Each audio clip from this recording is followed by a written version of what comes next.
No programa da ESPN, especialistas falam sobre derrota do Corinthians para Fortaleza no Brasileirão. Começando então com Fortaleza e Corinthians, a gente já vai mostrando os gols para você. Dou boa noite para o Jean Oddi. Fala, Jean, tudo bem? Um beijo também para você, André Kfouri. Jean, aquela noite em que o Corinthians, com o empate, estava até satisfeito e agora quer esquecer tudo o que aconteceu?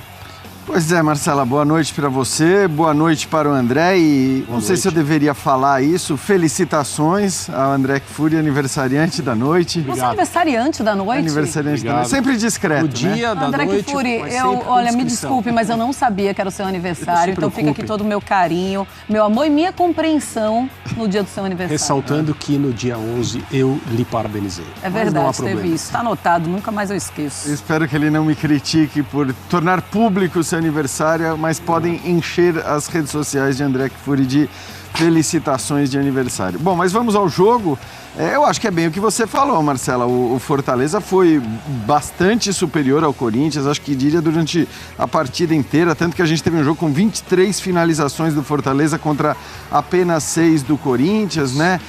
Tivemos o time da casa superior já no primeiro tempo, com o gol anulado do Marinho, que a gente vai discutir, vai falar sobre ele. O Marinho Queiroz fazia uma belíssima partida. Sim. Até a hora que perde o pênalti no segundo tempo, que se machuca, que tem que deixar o gramado, mas aí a entrada do Iago Pikachu arrasado, sai né, arrasado. Sai porque, claro, muito. É todo o contexto, né? Claro. É o contexto da lesão e provavelmente já pensando também na Sul-Americana, nos confrontos contra o Corinthians pela Sul-Americana. Mas entra o Pikachu e o Pikachu é quem dá a vitória, acho que indiscutivelmente justa ao Fortaleza. É um Corinthians que preocupa demais o seu torcedor, eu não tenho dúvidas. Apesar de ter chegado às semifinais da Sul-Americana, o nível do futebol que o Corinthians apresenta semana após semana, rodada após rodada, é para preocupar seu torcedor. É verdade, é uma coisa realmente impressionante. Então o Lucero abre o placar para o Fortaleza, o Corinthians não demora muito, consegue um empate com o Pedro, o Marinho ainda consegue desempatar, deixar o Fortaleza à frente, mas a gente vai discutir se ele ali utilizou o braço para ajeitar a bola, e aí no segundo tempo, já no finalzinho, o Pikachu deu a vitória ao Fortaleza. André Kfouri, aquele Marcelo. tempo em que se imagina, data FIFA, dá para o Luxemburgo fazer treinamentos com essa equipe, vai apresentar algum resultado, mas aí na hora do jogo, nem tem o time que a gente imaginava do Corinthians, ou seja, o seu time principal, e nem apresenta novidades positivas? Não, eu não, na verdade, boa noite, Jean, boa noite a vocês todos em casa. Bom, eu não tinha nenhuma perspectiva, não tinha nem uma imaginação de um Corinthians melhor do que foi hoje nesse jogo contra o Fortaleza, fazendo um papel mais competitivo, independentemente da ideia. O Corinthians tem, sob o comando do técnico Vanderlei Luxemburgo, uma característica que, digamos assim, como é que eu posso colocar? Nenhuma equipe queria ter, mas ao menos é um traço de regularidade. Qual é esse traço? O Corinthians é sempre pior do que o seu adversário. Isso nós podemos afirmar em relação ao Corinthians do técnico Vanderlei Luxemburgo. Ele joga sempre pior do que os seus adversários. Às vezes ele consegue uma vitória, porque nós estamos falando de um jogo chamado futebol e nem sempre o desempenho e o resultado eles são compatíveis. No caso das vitórias do Corinthians, em quase todas elas foi isso que aconteceu. Quando ele não vence ou perde, a superioridade do adversário ela se fez aparecer no placar com todos os méritos e com toda a naturalidade. O jogo de hoje, embora o Fortaleza tenha vencido apenas no finalzinho, como disse o Jean agora há pouco, já era uma goleada em finalizações, era uma goleada em ímpeto, era uma goleada em intenções, era uma goleada em iniciativa, em clareza, em ideia de jogo, em desempenhos individuais e desempenho coletivo, então, nem se fala. É por isso que eu não tinha absolutamente nenhuma expectativa de que o Corinthians, com tempo para treinar, sem tempo para treinar, com a volta de um ou outro jogador, com a perda de um ou outro jogador, esse tipo de coisa não tem feito diferença. O Corinthians tem jogado quase sempre mal e sempre pior do que o seu adversário. Então, além do resultado de hoje ser o reflexo natural do que deve ser qualquer encontro entre essas duas equipes, certo, já é um problema mais grave em termos de classificação no Campeonato Brasileiro, preocupação, risco, aquela conversa a respeito de proximidade da zona do rebaixamento, precisa retornar e precisa retornar de maneira enfática. E também pensando no que alguns corintianos podem imaginar que seria uma rota de fuga da temporada, a Copa Sul-Americana, não dá para a gente fazer aqui, evidente, uma afirmação de que, por causa do que aconteceu hoje, o Fortaleza vai eliminar o Corinthians na Copa Sul-Americana. Mas perguntas que eu faço para o torcedor que acompanhou o jogo de hoje. Quem tem o melhor time? Quem joga o melhor futebol? Quem tem mais ideias? Quem tem mais clareza? Quem é melhor treinado? As respostas para essas 4 perguntas são as mesmas. Fortaleza. Seria uma surpresa se o Corinthians passasse com esse time, esse futebol, esse técnico. Olha, o Corinthians está na 14ª colocação, tem 26 pontos, são 5 pontos de diferença para o Santos, que é o primeiro time na zona de rebaixamento. Que fure não, Jean Oddi, no começo do jogo, antes da partida, na verdade, a gente viu o Vojvoda falando que essa era a primeira partida dos 2 próximos jogos que eles iam se encontrar, né? São 3 jogos, e que seria um momento em que os times iriam se conhecer.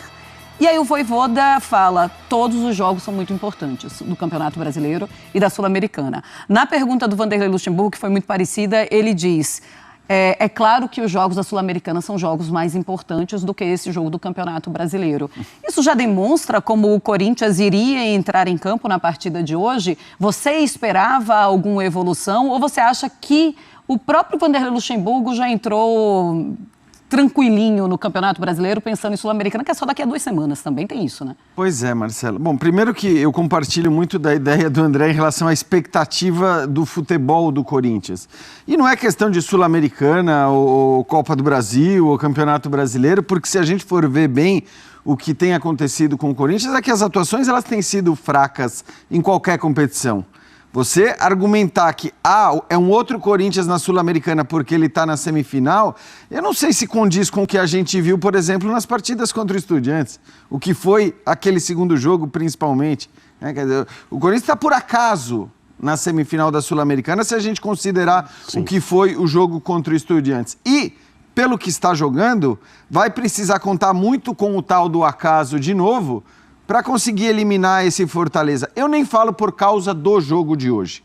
Eu falo pelo que a gente sabe e conhece dos 2 times, do trabalho dos 2 treinadores. Eu acho que o jogo de hoje, de fato, o Vanderlei provavelmente vai até usar o argumento de que ele não tinha Maicon, de que ele não tinha Fausto Vera, de que ele não tinha Renato Augusto, de que ele não tinha Matias Rojas, que não tinha Fagner, que não tinha Fábio Santos. Eu não discuto que são jogadores importantes, que são jogadores potencialmente titulares do Corinthians e que o Corinthians pode jogar muito mais com esses jogadores que hoje estavam fora. Pode, sem dúvida nenhuma pode, mas não tem jogado. Mesmo quando tem esses jogadores em campo, mesmo quando tem uma escalação mais forte em campo, o Corinthians não tem conseguido fazer valer esse potencial. Eu até acho que sim, a gente olha para a escalação de hoje e vê uma escalação realmente mais fraca do que o Corinthians pode ter, né, no seu melhor. Mas o problema não é esse. É o que o André falou, muda a escalação de jogo para jogo, mudam os adversários e invariavelmente o Corinthians tem sido pior do que seus adversários. Até mesmo quando ganha, né? Até mesmo quando elimina o adversário, como aconteceu contra o Estudiantes. Então, é preciso uma evolução que a gente não sabe bem de onde o Corinthians vai tirar. Agora, é claro que o fato do Corinthians hoje ter escalado uma equipe provavelmente bastante diferente daquela que vai jogar as semifinais da Sul-Americana, talvez não apresente para o público e mesmo para os envolvidos como o Vojvoda aquilo enfim, que ele pode esperar, o que nós podemos esperar do jogo semifinal. Vai ser um jogo com outra escalação, certamente. Sim. O André, hoje é aquela partida em que você olha e pensa o projeto bem feito contra um time que você não encontra muito projeto já há alguns anos, que é o Corinthians, contra o Fortaleza, que tem essa equipe já há 3 anos, que mudam alguns jogadores, mas você vê que há toda uma ideia mesmo por trás do seu treinador, que é o Vojvoda, e sendo assim, ele consegue sempre estar organizando a equipe, mesmo com a mudança de um ou outro atleta? A gente tem falado sobre isso, né? Desde que esse cruzamento entre Fortaleza e Corinthians ficou marcado para acontecer na Copa Sul-Americana. O Fortaleza é um dos exemplos de trabalho bem feito, se você considerar administração de clube, relacionamento com a comissão técnica em termos de escolha e depois suporte, né? Oferta de condições e o tratamento dado a esse treinador. E, em última análise, montagem de equipe, direção de equipe e até evolução da equipe, porque para os padrões brasileiros, né? O Vojvoda já cumpre um trabalho aí de médio prazo, eu diria. Sim. No Fortaleza. Acho que padrão brasileiro é longo prazo. Olha. Não vou discordar, mas assim, é difícil, né? A gente ter que aplaudir esse tipo de coisa, porque em relação a o que normalmente deveria acontecer, ainda nós estamos, como cultura de futebol, né? Ambiente de futebol muito aquém do mínimo necessário. Mas então é um bom exemplo em todas as esferas, né? Até a gente ver o que o Fortaleza faz em campo. O crescimento do time nas últimas temporadas, classificações finais em Campeonato Brasileiro, campanhas em Copa do Brasil, até em Copa Libertadores, o Fortaleza já esteve. E o Corinthians é o contrário de tudo isso, né? O Corinthians é um exemplo de como não fazer futebol. A temporada de 2023, em especial, ela é mais horrorosa ainda. É um exemplo ainda mais vexatório. O Corinthians teve 4 técnicos nas primeiras rodadas do Campeonato Brasileiro. Isso é um recorde até para o Brasil. É claro que é um recorde até para o Brasil, mas isso é um recorde em termos de mudança de treinadores nas rodadas iniciais. É um negócio, acho que esse tipo de informação, quando roda o mundo, assim, olha, tem um campeonato por pontos corridos aí. Aonde é que um time trocou 4 vezes de técnico nas 4 primeiras rodadas? Sim. As pessoas vão saber, é o Corinthians no Brasil, foi lá que aconteceu isso aí. Foi lá. E aí essa diretoria, né, porque a gente tem classificado a diretoria atual de um apêndice das últimas, né, mas essa fez isso, essa trocou. Sim. Esses treinadores todos, essa escolheu o Cuca para passar horas no Corinthians. Parece que faz tempo que aconteceu isso, mas não faz. Então, essa diretoria diz que acreditava no Fernando Lázaro. Essa diretoria diz que acreditava no Silvinho. O Silvinho está com a Albânia, classificando a Albânia para a próxima edição da Euro. Albânia. Mas não, era o estagiário. Essa diretoria permitiu que o Silvinho fosse tratado da forma como foi. A gente não pode largar essas coisas. Silvinho, jogador do Corinthians, um cara que começou lá, que passou boa parte da sua vida profissional lá, foi tratado da forma que foi, pela arquibancada, pelas redes sociais e pela diretoria do Corinthians, essa aí, cujo principal dirigente é o Duílio Monteiro Alves. Então, o Corinthians é um exemplo do que não fazer. E eles se encontram aí nas semifinais da Copa Sul-Americana, numa situação em que o Corinthians pode passar. Por que não? O futebol já nos mostrou coisas muito mais surpreendentes do que seria uma classificação do Corinthians sobre o Fortaleza na Copa Sul-Americana. Mas a gente viu hoje os retratos fiéis disso que eu acabei de falar. Sim. Dos exemplos de um lado e de outro. Olha aí os números dessa partida. Vocês não estavam falando sobre isso, né? Mas o Fortaleza foi melhor do que o Corinthians em todos esses itens. A posse de bola, 52-48, tudo bem, ficou muito parecido. Mas chutes, 23-6. Chutes no alvo, 6-2. Grandes chances, 3-2, tudo bem perto. Cruzamentos, 35, mas o Fortaleza também abusou de cruzamento, a 13 do Corinthians. E ações na área rival, 34-13. É um Corinthians que... Mas o André falou, Jean, que ele não esperava nenhuma evolução do Corinthians, do Vanderlei Luxemburgo nesses dias depois dessa data FIFA. Você esperava? E o que o Corinthians apresenta hoje, já dá para falar que realmente é muito culpa do Luxemburgo, porque um outro treinador talvez conseguisse evoluir com essa equipe?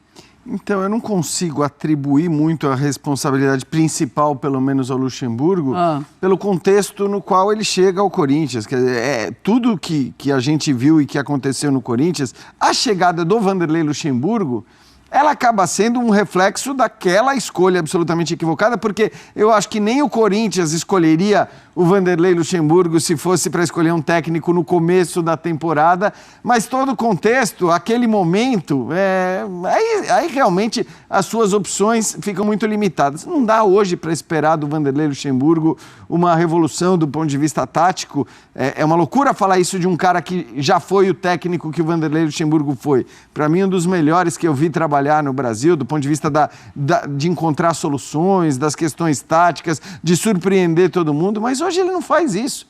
Então, eu não via, de fato, por que acreditar que depois da parada para a data FIFA a gente fosse ver um Corinthians completamente reformulado, totalmente diferente. E confesso que na hora que eu vi a escalação também, aí eu falei, bom, agora é que você não vai mesmo assim, que você não vai conseguir... Timão Notícias é um canal voltado para deixá-lo informado sobre o Coringão. Para manter-se atualizado, inscreva-se no canal, deixe seu like e compartilhe com outros do Bando de Loucos.